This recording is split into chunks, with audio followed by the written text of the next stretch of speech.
Hello and welcome to Mushtaq Kunnur academy. ಇವತ್ತಿನ ವಿಡಿಯೋದಲ್ಲಿ ನಾವು ಒಂದು ಹೊಸ ಸೀರೀಸನ್ನು ಸ್ಟಾರ್ಟ್ ಮಾಡ್ತಾ ಇದ್ದೀವಿ. ಈಗಾಗಲೇ ಎಕ್ಸಾಮ್ ಎಲ್ಲ ಕಂಪ್ಲೀಟ್ ಆಗಿದ್ದಾವೆ, ಪಾಸಿಂಗ್ ಪ್ಯಾಕೇಜ್ ಸೀರೀಸ್ ಮುಗೀತು. ಈಗ DCET 2025 ಸ್ಕೋರಿಂಗ್ ಸೀರೀಸನ್ನು ನಾವು ಇವತ್ತಿನ ಸ್ಟಾರ್ಟ್ ಮಾಡ್ತಾ ಇದ್ದೀವಿ. ಇದರಲ್ಲಿ ನಾವು ಏನು ಮಾಡ್ತೀವಿ ಅಂದರೆ, ಫಸ್ಟ್ ಫೇಸಲ್ಲಿ ಆಲ್ ಪ್ರೀವಿಯಸ್ ಕ್ವಶನ್ ಪೇಪರ್ಸದ್ದು subject wise previous questions with answer and its analysis, ಈ ಆನ್ಸರ್ ಯಾಕೆ ಬರಬೇಕು ಅಂತ ಅನಲೈಸ್ ಮಾಡಿ ಅದರದ ವಿಡಿಯೋ ನಿಮ್ಮ ಮುಂದೆ ಪ್ರೆಸೆಂಟ್ ಮಾಡ್ತೀವಿ. ಈಗ ನಮ್ಗೆ ಈಗಾಗಲೇ ಗೊತ್ತಿರುವಂಗೆ ಸಬ್ಜೆಕ್ಟ್ಸ್ ಟೋಟಲ್ 5 ಸಬ್ಜೆಕ್ಟ್ಸ್ ಇರ್ತವೆ. ಅದರಲ್ಲಿ FEEE ಇದೆ, FEEE, IT ಸ್ಕಿಲ್ ಇದೆ, ಮತ್ತು PMS ಇದೆ, S&A ಇದೆ, ಮತ್ತು ಮ್ಯಾಥಮೆಟಿಕ್ಸ್ ಇದೆ. ನಾವು ಫಸ್ಟ್ ಫೇಸಲ್ಲಿ FEEE ನೋಡುವ, ನಂತರ IT ಸ್ಕಿಲ್, ಅದಾದ ನಂತರ PMS, ಅದಾದ ನಂತರ S&A, ಮತ್ತು ಪಾಸಿಬಲಿ ಆದರೆ ನಾವು ಮ್ಯಾಥಮೆಟಿಕ್ಸು ಕೂಡ ಮಾಡಲಿಕ್ಕೆ ಟ್ರೈ ಮಾಡುವ. ಒಂದು ಭಾಳಷ್ಟು ಸ್ಟೂಡೆಂಟ್ಸ್ ರಿಕ್ವೆಸ್ಟ್ ಮಾಡ್ತಾಯಿದ್ರು, ಸರ್ DCET ಸ್ಕೋರಿಂಗ್ ಪ್ಯಾಕೇಜ್ ಬೇಗ ಬೇಗ ಮಾಡಿ ಅಂತ. ಒಂದು ರಿಕ್ವೆಸ್ಟ್ ಸ್ಟೂಡೆಂಟ್ಸ್ ಕಡೆ ಏನಂದರೆ, ನಾವು ಇದನ್ನು ಕಂಪ್ಲೀಟ್ಲಿ ಫ್ರೀಯಾಗಿ ಕೊಡ್ತಾ ಇದ್ದೀವಿ, ಯಾವುದೇ ಚಾರ್ಜಸ್ ಮಾಡ್ತಾ ಇಲ್ಲ. ಅದಕ್ಕೆ ಈ ವಿಡಿಯೋ ನೀವು ಭಾಳಷ್ಟು ಜನಕ್ಕೆ ಆದಷ್ಟು ಶೇರ್ ಮಾಡಬೇಕು. ಯಾಕಂದರೆ ಭಾಳಷ್ಟು ಎಫರ್ಟ್ ಹಾಕಿ ಟೀಮ್ಲಿಂದ ನಾವು ಪ್ರಿಪೇರ್ ಮಾಡ್ತಾ ಇದ್ದೀವಿ, ಸ್ಟೂಡೆಂಟ್ಸ್ಗೆ ಅನುಕೂಲ ಆಗಲಿ ಅಂತ. ಅದಕ್ಕೆ ಭಾಳ ಸ್ಟೂಡೆಂಟ್ಸ್ ನೀವು ಶೇರ್ ಮಾಡಿದರೆ ನಮಗೂ ಕೂಡ ಎನ್ಕರೇಜ್ ಆಗುತ್ತೆ. ಬನ್ನಿ, ಈಗ FEEE ಇದರಲ್ಲಿ ಫಸ್ಟ್ 2023 ಇದರಲ್ಲಿ FEEE ಕ್ವಶನ್ಸ್ ಏನು ಕೇಳಿದಾವೆ ನೋಡೋಣ. ನಾವು ಈ ಕ್ವಶನ್ಸ್ ಪ್ರೀವಿಯಸ್ DCET ಪೇಪರ್ಲಿಂದ ಎಕ್ಸ್ಟ್ರಾಕ್ಟ್ ಮಾಡ್ಕೊಂಡಿದ್ದೀವಿ. FEEE ನಮ್ಗೆ ಗೊತ್ತಿರುವಂಗೆ FEEE ಟೋಟಲ್ ಎಷ್ಟು ಮಾರ್ಕ್ಸ್ ಕೇಳ್ತಾರೆ ಅಂದರೆ, ಇಟ್ ಈಸ್ 20 ಮಾರ್ಕ್ಸ್ ಬರುತ್ತೆ. 20 ಮಾರ್ಕ್ಸ್ ಕ್ವಶನ್ ಬರುತ್ತೆ ಔಟ್ ಆಫ್ 100ಅಲ್ಲಿ, ಅಂದರೆ 20% ವೇಟೇಜ್. ಆಮೇಲೆ these are all the scoring subject. FEEE, IT skill ಆಯಿತು, PMS ಆಯಿತು, ಇವೆಲ್ಲ ಸ್ಕೋರಿಂಗ್ ಸಬ್ಜೆಕ್ಟ್ ಇದೆ. ಬನ್ನಿ, ಈಗ 2023ಯಲ್ಲಿ ಫಸ್ಟ್ ಕ್ವಶನ್ FEEE ಏನು ಕೇಳಿದ್ದಾರೆ ನೋಡುವ. ಈಗ ನೋಡಿ, ಫಸ್ಟ್ ಸೀರಿಯಲ್ ನಂಬರ್ 21ಲಿಂದ ಸ್ಟಾರ್ಟ್ ಆಗಿದೆ. ಇದರಲ್ಲಿ unit of electrical power, this is very simple question. Unit of electrical power, unit of electrical power is the answer is answer B, that is watt. ಅದೇ ರೀತಿ ಬೇರೆ ಬೇರೆ ಯೂನಿಟ್ ಕೂಡ ಕೇಳಬಹುದು. Unit of energy ಕೇಳಬಹುದು, kilowatt hour. Unit of resistance ಕೇಳಬಹುದು, capacitance ಕೇಳಬಹುದು, inductance ಕೇಳಬಹುದು. ಇವೆಲ್ಲ ಕ್ವಶನ್ಸ್ ಬರೋ ಪಾಸಿಬಿಲಿಟಿ ಇದೆ. Next question number 22. In pipe earthing diameter of GI pipe embedded in pit is, ಅಂದರೆ ನಾವು ಪೈಪ್ ಅರ್ಥಿಂಗ್ ಮಾಡಬೇಕಾದ್ರೆ ಆ ಪೈಪದ್ದು ಡಯಾಮೀಟರ್ ಎಷ್ಟಿರುತ್ತೆ ಇದನ್ನು ನೀವು ಮೆಮರೈಸ್ ಮಾಡ್ಕೋಬೇಕು. ಯಾಕಂದರೆ ಇವೆಲ್ಲ ಪಾಯಿಂಟ್ಸ್ ನಾವು ಅಂಡರ್ಸ್ಟ್ಯಾಂಡ್ ಮಾಡ್ಕೊಳ್ಳಿಕ್ಕೆ ಆಗೋದಿಲ್ಲ. That is 38. Answer is 38 mm diameter GI pipe ನಾವು ಅರ್ಥಿಂಗ್ ಸಲುವಾಗಿ ನಾವು ಯೂಸ್ ಮಾಡ್ತೀವಿ, ಪೈಪ್ ಅರ್ಥಿಂಗ್ ಸಲುವಾಗಿ ಯೂಸ್ ಮಾಡ್ತೀವಿ. ಈಗ ನಮ್ಗೆ ಗೊತ್ತಿದೆ ಅರ್ಥಿಂಗ್ ಬೇರೆ ಬೇರೆ ಟೈಪ್ಸ್ ಇದ್ದಾವೆ ಅಂತ. ಪ್ಲೇಟ್ ಅರ್ಥಿಂಗ್ ಆಯಿತು, ಪೈಪ್ ಅರ್ಥಿಂಗ್ ಆಯಿತು, ಇವೆಲ್ಲ ಬೇರೆ ಬೇರೆ ಟೈಪ್ಸ್ ಇದ್ದಾವೆ. ಇದರಲ್ಲಿ ಪೈಪ್ ಅರ್ಥಿಂಗಲ್ಲಿ ನಾವು 38 mm GI ಪೈಪನ್ನು ಯೂಸ್ ಮಾಡ್ತೀವಿ. ನೆಕ್ಸ್ಟ್ ಅದಾದಮೇಲೆ ಒಂದು ಪ್ರಾಬ್ಲಮ್ ಕೊಟ್ಟಿದ್ದಾರೆ. If resistance is of 100 Ohm, ಒಂದು 100 Ohm ರೆಸಿಸ್ಟರ್ ಇದೆ, ಅದು ಸೀರೀಸ್ ಆಗಿ ಕನೆಕ್ಟ್ ಮಾಡಿದ್ದಾರೆ. ಎದ್ರ ಜೊತೆಗೆ ಅಂದರೆ 200 Ohms ಅಲ್ಲಿ. ಇದ್ರದ್ದು ವ್ಯಾಲ್ಯೂಸ್ ಇಲ್ಲೇ ಕೊಟ್ಟಿದ್ದಾರೆ. ಯಾವುದಂತ ಕರೆಕ್ಟ್ ಆನ್ಸರ್ ಚೂಸ್ ಮಾಡಿ. ಇದು ಭಾಳ ಸಿಂಪಲ್. ಫಸ್ಟ್ ನೀವು ಅಲ್ಲೇ CET ಪೇಪರಲ್ಲಿನೇ ರಫ್ ವರ್ಕಲ್ಲಿ ಪೆನ್ಸಿಲಿಂದ ಬರ್ಕೋಬೇಕು. 200 Ohm ಪ್ಯಾರಲಲ್ ಆಗಿದ್ದಾವೆ, ಒಂದು 100 Ohm ಸೀರೀಸ್ ಆಗಿದೆ. ಫಸ್ಟ್ ನಾವೇನು ಮಾಡುವ ಅಂದರೆ, then first will solve this one. ಈ ಪಾರ್ಟ್ ನಾವು ಸಾಲ್ವ್ ಮಾಡೋ ಫಸ್ಟ್. ನೆಕ್ಸ್ಟ್ ಅದಾದಮೇಲೆ ನಾವೇನು ಮಾಡೋದು ಅಂದರೆ, ಬಂದಿದ್ದ ಆನ್ಸರ್ ಜೊತೆಗೆ ನಾವು ವ್ಯಾಲ್ಯೂ R3 ಅನ್ನು ಆ್ಯಡ್ ಮಾಡುವ. ಈಗ ನಾನು ಪ್ರಾಬ್ಲಮ್ ಇಲ್ಲಿ ಸಾಲ್ವ್ ಮಾಡಿದ್ದೀನಿ. ಇಲ್ಲಿ ನೋಡಿ, 2 resistors are in parallel, 200 into 200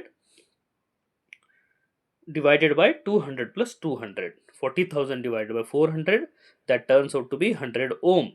100 Ohm ಎಲ್ಲಿಗಾಯಿತು, ದಿಸ್ ಒನ್ ಈಸ್ ಎರಡು ಪ್ಯಾರಲಲ್ ಮಾಡಿದಾಗ ಇದು ಬರೋದು 100 Ohm ಪ್ಲಸ್ 100 Ohm ಎಷ್ಟಾಯಿತು? Answer is 200 Ohm. The answer B is 200 Ohm. Next ಅದಾದಮೇಲೆ ಕ್ವಶನ್ ನಂಬರ್ 24. ಇದರಲ್ಲಿ resistance 20 Ohm is connected across 5 volt. Find the current. ಈಗ ನಮ್ಗೆ ಏನು ಕೊಟ್ಟಿದ್ದಾರೆ ಅಂದರೆ, ವ್ಯಾಲ್ಯೂ ಆಫ್ ವಿ ಕೊಟ್ಟಿದ್ದಾರೆ, ವ್ಯಾಲ್ಯೂ ಆಫ್ ಆರ್ ಕೊಟ್ಟಿದ್ದಾರೆ, ನಮಗೆ ಫೈಂಡ್ ಮಾಡಲಿಕ್ಕೆ ಹೇಳ್ತಾ ಇದ್ದಾರೆ. ನೀವು ಓಮ್ಸ್ ಲಾದು ಮ್ಯಾಜಿಕಲ್ ಟ್ರಯಾಂಗಲ್ ಫಾರ್ಮುಲಾ ನೆನ್ಪಿಟ್ಕೋಬೇಕು. ಏನಂದರೆ magical triangle formula V I R.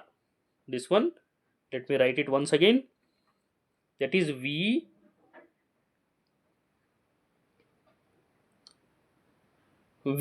I R. Magical triangle ಅಲ್ಲಿ ವಿ ಬರೋದು ಐ ಮತ್ತು ಆರ್, ವಿ ಐ ಆರ್. ಈಗ ಈ ಫಾರ್ಮುಲಾ ಮ್ಯಾಜಿಕಲ್ ಟ್ರಯಾಂಗಲ್ ಮುಖಾಂತರ ನಾವು ಏನು ಫೈಂಡ್ ಮಾಡಬೇಕಂದ್ರೆ ಇಲ್ಲಿ ಐ ಫೈಂಡ್ ಮಾಡಲಿಕ್ಕೆ ಹೇಳಿದ್ದಾರೆ. I formula is very simple. I is equal to V divided by R. I is equal to V divided by R. V value ಕೊಟ್ಟಿದ್ದಾರೆ 5, ಆರ್ ವ್ಯಾಲ್ಯೂ ಕೊಟ್ಟಿದ್ದಾರೆ 20. 5 divided by 20, 0.5 ampere. The right answer is answer C, 0.5 ampere. Next, coming to question number 25, power factor. Power factor ಅಂದರೆ ಏನು? ಈಗ ಇಲ್ಲಿ ನೋಡಿ, ಈಗ ನೀವು options ಅಲ್ಲಿ ಕೂಡ ಸ್ವಲ್ಪ ನೋಡಿ, ಕಾಮನ್ ಸೆನ್ಸ್ ಯೂಸ್ ಮಾಡಬೇಕು. ಇಲ್ಲಿ ಕೇಳ್ತಾ ಇರೋದು ಪವರ್ ಫ್ಯಾಕ್ಟರ್. ಆಪ್ಷನ್ ಎ ನೋಡಿ, ratio of resistance to inductance ಇದೆ, ದಿಸ್ ಇಸ್ ರಾಂಗ್. ಆಯ್ತಾ? ಆಪ್ಷನ್ ಸಿ ನೋಡಿ, ರೆಸಿಸ್ಟೆನ್ಸ್ ಟು ಇಂಪಿಡೆನ್ಸ್ ಇದೆ, ಅದು ಕೂಡ wrong. Ratio of impedance to capacitance ಇದೆ, ಅದು ಕೂಡ ರಾಂಗ್. ಯಾಕಂದರೆ ಈ ಥರ ಯಾವುದು ಕಾನ್ಸೆಪ್ಟ್ ಇರುವುದಿಲ್ಲ ಎಲೆಕ್ಟ್ರಾನಿಕ್ಸಲ್ಲಿ. Ratio of impedance to capacitance, ratio of resistance to impedance, ಈ ಥರ ಯಾವುದೂ ಇರುವುದಿಲ್ಲ.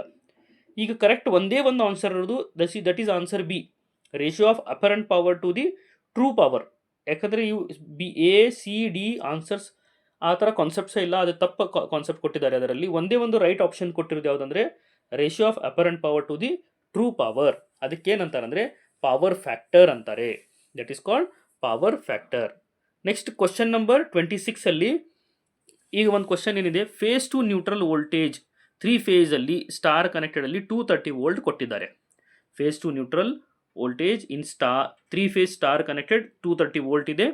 ಇದರಲ್ಲಿ ಫೇಸ್ ಟು ಫೇಸ್ ವೋಲ್ಟೇಜ್ ಎಷ್ಟು ಬರುತ್ತೆ ಅಂತ ಕೇಳ್ತಾರೆ. ಯಾವ ಕನೆಕ್ಷನ್ ಇದು? ಸ್ಟಾರ್ ಕನೆಕ್ಟೆಡ್ ಅಲ್ಲಿ phase to phase voltage very simple. ಕೊಟ್ಟಿದ್ದ ವೋಲ್ಟೇಜಿಗೆ ನಾವು 230 ಇಂಟು √3 ಮಾಡಬೇಕು. √3 ಅಂದರೆ 1.73.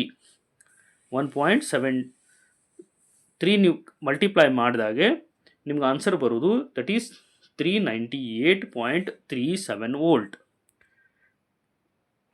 ನೆಕ್ಸ್ಟ್ ಈಗ ಇಲ್ಲಿ ನೋಡಿ, ಎ ಸಿ ಫಂಡಮೆಂಟಲ್ಸ್ ಮೇಲೆ ಕೂಡ ಭಾಳಷ್ಟು ಈಸಿ ಕ್ವಶನ್ಸ್ ಕೊಟ್ಟಿದ್ದಾರೆ. ಈ 2-3 ಕ್ವಶನ್ಸ್ ಬರ್ತವೆ ಎವ್ರಿ ಕ್ವಶನ್ ಪೇಪರಲ್ಲಿ. ಭಾಳ ಸಿಂಪಲ್ ಕ್ವಶನ್ ಇದೆ. ಈಗ ಕ್ವಶನ್ ಏನಂದರೆ, the time period of A C wave is 50 hertz. The time period of an A C wave is 50 hertz. Then what is the time period? ಈಗ ಒಂದು A C ವೇವ್ದು 50 hertz frequency ಕೊಟ್ಟಿದ್ದಾರೆ, time period ಏನಂತ ಹೇಳಬೇಕು. ಈಗ ನಮ್ಗೆ ಗೊತ್ತಿರೋಂಗೆ F is equal to formula 1/T. ಈಗ ಎಫ್ ಇವರು ಕೊಟ್ಟಿದ್ದಾರೆ 50 ಹರ್ಟ್ಸ್, ಟಿ ಎಷ್ಟಾಗಬೇಕು? ನಾವೇನು ಮಾಡಬೇಕಂದ್ರೆ ಟಿ ಈಸ್ ಈಕ್ವಲ್ ಟು 1/50 ಮಾಡಬೇಕು. 1/50 ಮಾಡಿದಾಗ ನಮಗೆ ಆನ್ಸರ್ ಬರೋದು ಎಷ್ಟಂದರೆ, ಇಲ್ಲಿ ನಾವು ನೋಡಬಹುದು ದಟ್ ಈಸ್ 0.02 ಸೆಕೆಂಡ್. 0.02 ಸೆಕೆಂಡ್ ಆಪ್ಷನಲ್ಲಿ ಇಲ್ಲ. ಏನು ಆಪ್ಷನ್ ಇದೆ? 20 ಮಿಲಿ ಸೆಕೆಂಡ್ ಅಂತಿದೆ. This is the 20 millisecond is a option. 50 ಹರ್ಟ್ಸಿಗೆ 1/50 ಮಾಡಿದಾಗ 0.02 second or 20 millisecond. Next fuses ಮೇಲೆ ಒಂದು ಕ್ವಶನ್ ಕೇಳ್ತಾರೆ ಡೆಫಿನೆಟ್ ಆಗಿ. ಎವ್ರಿ ಇಯರ್ 2023ಯಲ್ಲಿನೂ ಕೂಡ ಕೇಳಿದ್ದಾರೆ, 2024ಅಲ್ಲಿ ಕೂಡ ಕೇಳಿದ್ದಾರೆ ಕ್ವಶನ್. ಈಗ ಡೊಮೆಸ್ಟಿಕ್ ಪರ್ಪಸ್, ಮನೆಯಲ್ಲಿ ಎಲ್ಲ ಡೊಮೆಸ್ಟಿಕ್ ಪರ್ಪಸ್ ಯಾವುದು ಫ್ಯೂಸನ್ನು ನಾವು ಯೂಸ್ ಮಾಡ್ತೀವಿ? ಮನೆಯಲ್ಲಿ ಎಲ್ಲ ಯೂಸ್ ಮಾಡೋದು ಫ್ಯೂಸ್ ರಿವೈರೇಬಲ್ ಫ್ಯೂಸ್. ನಾವು ನೋಡಿರ್ಬೋದು, ಶಾರ್ಟ್ ಸರ್ಕ್ಯೂಟ್ ಎಲ್ಲ ಆದಾಗ ನಾವು ಏನು ಮಾಡ್ತೀವಿ ಅಂದರೆ ಫ್ಯೂಸ್ದ ವೈರ್ ರಿಪ್ಲೇಸ್ ಮಾಡ್ತೀವಿ. ಅದಕ್ಕೆ ರಿವೈರೇಬಲ್ ಫ್ಯೂಸ್ ಅಂತಾರೆ. ಆರ್ ಇನ್ನೊಂದು ಹೆಸರು ಏನಂದರೆ ಕಿಟ್ ಕ್ಯಾಟ್ ಫ್ಯೂಸ್. ಇದು ಡೊಮೆಸ್ಟಿಕ್ ಪರ್ಪಸ್ ಯೂಸ್ ಮಾಡ್ತೀವಿ, ಯಾಕಂದರೆ ಈಸಿಯಾಗಿ ನಾವು ಇದನ್ನು ರಿಪ್ಲೇಸ್ ಮಾಡಬಹುದು. ನೆಕ್ಸ್ಟ್ ಕ್ವಶನ್ ನಂಬರ್ 29, ಫ್ಯೂಸ್ ಮೇಲೆ ನೋಡಿ ಕೆಲವೊಂದು ಫುಲ್ ಫಾರ್ಮ್ ಕೂಡ ಕೇಳ್ತಾರೆ. MCCB, ELCB, MCB, RCCB ಇವೆಲ್ಲ ಕ್ವಶನ್ಸ್ ಕೇಳ್ತಾರೆ. ಇವು ಫುಲ್ ಫಾರ್ಮ್ಸ್ ನೀವು ಕರೆಕ್ಟಾಗಿ ನೆನ್ಪಿಟ್ಕೋಬೇಕು, ಮತ್ತು ಅದರದ್ದು ಕರೆಂಟ್ ರೇಟಿಂಗ್ ಮತ್ತು ಅಪ್ಲಿಕೇಶನ್ಸ್ ನೀವು ಕರೆಕ್ಟಾಗಿ ಇದನ್ನು ನೆನ್ಪಿಟ್ಕೋಬೇಕು. ನೆನ್ಪಿಟ್ಕೊಂಡ್ರೆ ನಿಮ್ಗೆ ಕನ್ಫ್ಯೂಷನ್ ಆಗಂಗಿಲ್ಲ. ಈಗ MCCB ಸ್ಟ್ಯಾಂಡ್ಸ್ ಫಾರ್ ಭಾಳಷ್ಟು ಜನ ಕನ್ಫ್ಯೂಸ್ ಆಗುತ್ತೆ, ಮೌಲ್ಡೆಡ್ ಕೇಸ್ ಸರ್ಕ್ಯೂಟ್ ಬ್ರೇಕರು ಏನು ಮಿನಿಯೇಚರ್ ಸರ್ಕ್ಯೂಟ್ ಬ್ರೇಕರ್ ಅಂತ. ಇದರಲ್ಲಿ ರೈಟ್ ಆನ್ಸರ್ ಇರೋದು moulded case circuit breaker. This is the right answer. MCCB ಎದಕ್ಕೆ ಯೂಸ್ ಮಾಡ್ತಾರೆ ಇದನ್ನು ಇಲ್ಲಿ ನೋಡಿ. This is use for protection of circuit from over current. ಇದನ್ನು ಕೂಡ ನೆನ್ಪಿಟ್ಕೋಬೇಕು ನೀವು. ಓವರ್ ಕರೆಂಟ್ ಪ್ರೊಟೆಕ್ಷನ್ಲಿಂದ MCCBಯನ್ನು ಯೂಸ್ ಮಾಡ್ತಾರೆ. This fuse is used to protect a circuit or a connection from over current protection. ಇದನ್ನು ನೀವು ಅಪ್ಲಿಕೇಶನ್ ಕೂಡ ನೆನ್ಪಿಟ್ಕೋಬೇಕು. ನೆಕ್ಸ್ಟ್ ಅದಾದಮೇಲೆ ELCB detects the leakage current. ELCB full form ಕೂಡ ಕೇಳಬಹುದು. ELCBದು ಫುಲ್ ಫಾರ್ಮ್ 2024 ಕೇಳಿದ್ದಾರೆ. ಫುಲ್ ಫಾರ್ಮ್ ನೋಡಿ, earth leakage circuit breaker. CB ಅಂದರೆ ಸರ್ಕಿಟ್ ಬ್ರೇಕರ್, EL ಅಂದರೆ ಅರ್ತ್ ಲೀಕೇಜ್ ಸರ್ಕಿಟ್ ಬ್ರೇಕರ್. ಈಗ ಇದರದ್ದು ಅರ್ತ್ ಲೀಕೇಜ್ ಸರ್ಕಿಟ್ ಬ್ರೇಕರ್ದು ಕರೆಂಟ್ ರೇಟಿಂಗ್ ಎಷ್ಟಿದೆ, ಎಷ್ಟು ಸಲುವಾಗಿ ಇದನ್ನು ಯೂಸ್ ಮಾಡ್ತಾರೆ, ಎಷ್ಟು ಸಲುವಾಗಿ ಯೂಸ್ ಮಾಡ್ತಾರೆ ಅಂದರೆ this is used for below 5 kV. ಇದು ಕೂಡ ನೀವು ಮೆಮರೈಸ್ ಮಾಡಬೇಕು. It is used for below 5 kV, kilo volt ampere. Next ಒಂದು ಟ್ರಾನ್ಸ್ಫಾರ್ಮರ್ ರಿಲೇಟೆಡ್ ಕ್ವಶನ್ ಕೇಳಿದ್ದಾರೆ. ಇಲ್ಲಿ ನೋಡಿ, question you should read it carefully. Question ನೀವು ಕರೆಕ್ಟಾಗಿ ಓದಬೇಕು. A static machine which transfers electrical power from one circuit to the another circuit without changing the frequency. ಆಯಿತಾ? ಅಂದರೆ one part of ಸರ್ಕಿಟ್ಲಿಂದ ಇನ್ನೊಂದು ಪಾರ್ಟ್ ಆಫ್ ಸರ್ಕಿಟಿಗೆ ಪವರ್ನ ಟ್ರಾನ್ಸ್ಫರ್ ಮಾಡ್ತೈತಿ. DC ಮಷಿನ್ ಮಾಡೋಂಗಿಲ್ಲ, ಆಲ್ಟರ್ನೇಟ್ ಮಾಡೋಂಗಿಲ್ಲ, ಮೋಟರು ಕೂಡ ಮಾಡೋಂಗಿಲ್ಲ. ಟ್ರಾನ್ಸ್ಫಾರ್ಮರ್ ಟ್ರಾನ್ಸ್ಫರ್ ಮಾಡ್ತೈತಿ. It transfers electrical energy from one part to another part. ಇದ್ರ ಮೇಲೆ ಇನ್ನೊಂದು ಕ್ವಶನ್ನು ಕೂಡ ಕೇಳಬಹುದು. ಅಂದರೆ ಈಗ transformer works on dash principle ಅಂತ. ಅದು ಯಾವುದಂದರೆ mutual induction principle. Mutual induction principle. ಇದರ ಮೇಲೆ ಭಾಳಷ್ಟು ಕ್ವಶನ್ಸ್ ಕೇಳ್ಬೋದು. ಟ್ರಾನ್ಸ್ಫಾರ್ಮರ್ ಮೇಲೆ ಟರ್ಮ್ಸ್ ಕೊಟ್ಟು primary winding, secondary winding calculation ಕೂಡ ಕೇಳಬಹುದು. ಆಯಿತಾ? ಈಗ ನೆಕ್ಸ್ಟ್ ಕ್ವಶನ್ ನಂಬರ್ 32.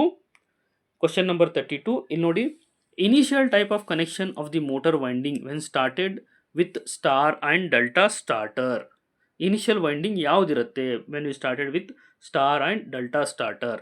ಇದರಲ್ಲಿ ಇನಿಷಿಯಲಿಯಾಗಿ ಯಾವಾಗ ಯೂಸ್ ಮಾಡೋ ಕನೆಕ್ಷನ್ ಯಾವುದಂದರೆ ಸ್ಟಾರ್ ಕನೆಕ್ಷನ್. ಫಸ್ಟ್ ನಾವು ಸ್ಟಾರ್ ಡೆಲ್ಟಾ ಸ್ಟಾರ್ಟರಲ್ಲಿ ವೈಂಡಿಂಗ್ ಏನಿದಲ್ಲ ಇನಿಷಿಯಲಿ ಸ್ಟಾರ್ ಕಾನ್ಫಿಗರೇಷನ್ ಇರ್ತೈತಿ.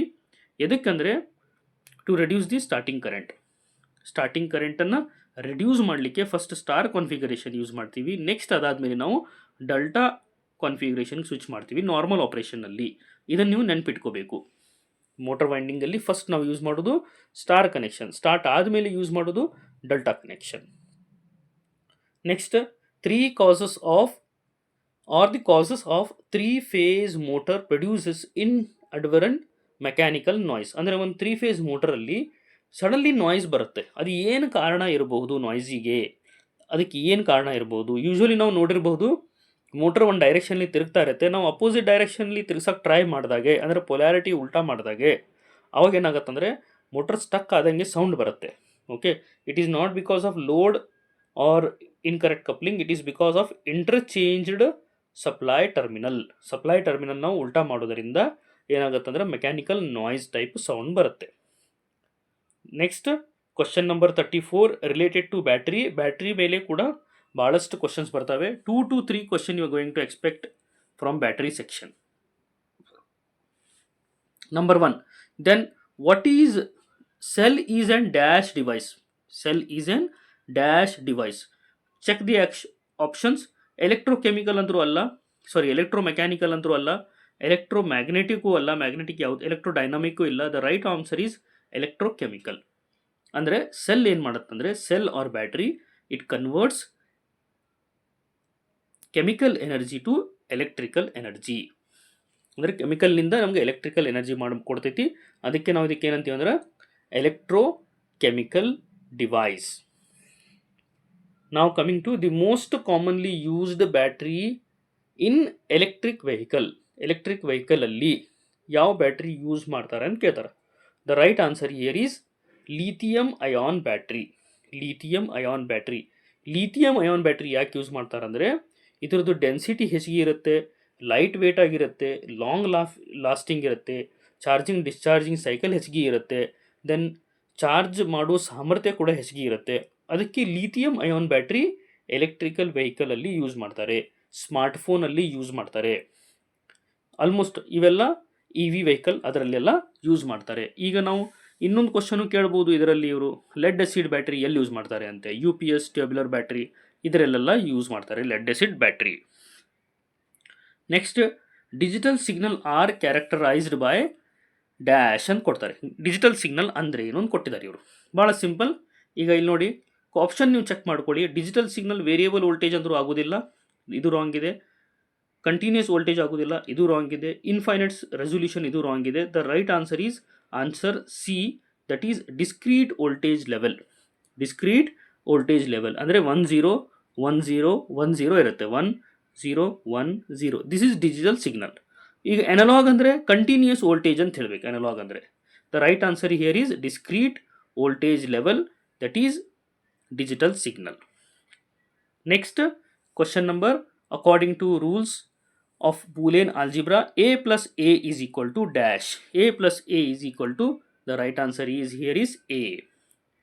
And the last question here in 2023 question paper, photodiode is used in dash following application. photodiode ಎದಕ್ಕೆ ಯೂಸ್ ಮಾಡ್ತಾರೆ? ಈಗ ಫೋಟೋ ಡಯೋಡ್ ನೋಡ್ರಿ, name it self indicates. Photo diode ಅಂದರೆ light ಬೀಳುವುದರಿಂದ, light ಇದರ ಅರ್ಥ. Photo ಅಂದರೆ light. ಈಗ ಲೈಟ್ ಅಂತ ಏನು ಆಪ್ಷನ್ ಇದೆ ಇಲ್ಲಿ ನೋಡಿ. ಲೈಟ್ ಅಂತ ಇರೋದು ಒಂದೇ ಒಂದು ಆಪ್ಷನು. ವೋಲ್ಟೇಜ್ ರೆಗ್ಯುಲೇಷನ್ ಸಲುವಾಗಿ ಯೂಸ್ ಮಾಡೋದಿಲ್ಲ, ಟೆಂಪರೇಚರ್ ಮೆಜರ್ಮೆಂಟ್ ಸಲುವಾಗಿ ಯೂಸ್ ಮಾಡೋದಿಲ್ಲ. It is used for light detection. It is used for light detection. ಇಲ್ಲಿ ನೋಡಿ, photodiodes are used to detect light and convert light into electrical energy or electrical signal. Next ಅದಾದಮೇಲೆ ಒಂದು register ಕೊಡ್ತಾರೆ, colour band. Colour band ಆದಮೇಲೆ ಈ colour bands ಇಲ್ಲಿ ನಾವು ನೋಡ್ಬೋದು. ಫಸ್ಟ್ ಬ್ಯಾಂಡ್ ಏನಿದೆ ಅಂದರೆ ಬ್ರೌನ್ ಇದೆ, ಸೆಕೆಂಡ್ ಬ್ಲ್ಯಾಕ್ ಇದೆ, ಥರ್ಡ್ ರೆಡ್ ಇದೆ. ಟಾಲರೆನ್ಸ್ ಬಿಟ್ಬಿಡಿ, ಇಂಪಾರ್ಟೆಂಟ್ ಇರೋದು ಇವು ಮೂರೇ ಬ್ಯಾಂಡ್, ಆಯಿತಾ. ಈಗ ಬ್ರೌನ್ ಅಂದರೆ ಸಿಂಪ್ಲಿ ರೈಟ್ ನಂಬರ್ 1. ಬ್ಲ್ಯಾಕ್ ಅಂದರೆ 0. ಥರ್ಡ್ ಬ್ಯಾಂಡ್ ರೆಡ್ ಇದೆ ಇಂಟು 10⁻², ಅಂದರೆ 10 ಇಂಟು 100 ಇದೆಷ್ಟಾಯ್ತು ಅಂದರೆ total this is 1000 ohm, nothing but 1 kilo ohm.